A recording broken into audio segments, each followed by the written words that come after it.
She lay on my doorstep, ancient and withered, staring up at me with that heartbreaking expression that seemed to ask only one question. Why?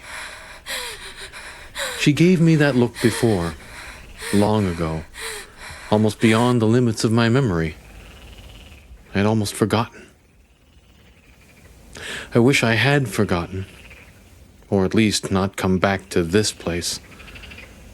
I grew up here, in this land, in a goddamn rat-infested ramshackle shack my father built. Tiny little place. Bedrooms the size of closets. Barely enough room for the beds. No proper kitchen, just the stove and fridge in the corner of the main room. I can't believe he lived in that place to the bitter end. Hell, he had enough money to build himself a new house.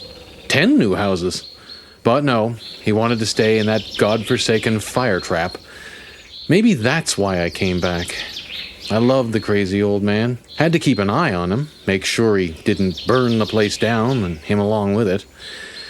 That tar paper shack was in the middle of nowhere. It was freezing in winter and sweltering in summer. I hated the place. So whenever I could, I played outside. Problem was, there were no kids around. The nearest neighbor was like 3 kilometers up the highway, and they had no kids.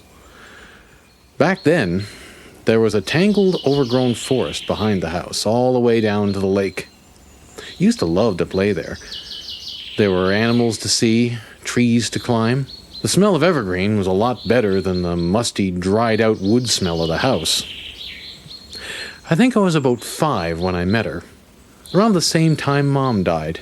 I was climbing down from a tree, and there she was, just standing there, staring at me. Looking back, I suppose I should have found it creepy, but somehow it wasn't. She looked at me with such warmth. It just made me feel good. Safe. She had long, thick, red hair all the way down her back, almost to her waist. That was the first thing I noticed. I'd never seen anyone with such long, beautiful hair, and it smelled absolutely wonderful, like fresh berries. Her eyes were bright green, brighter than any eyes I'd ever seen. I couldn't decide if she was an adult or a kid. She was about my 5-year-old height, but she had a lumpy chest like Mom's. Finally, she said, "Hi," in a thin, soothing voice. "Hi," I said back, not sure what else to say. "My name's Aziza."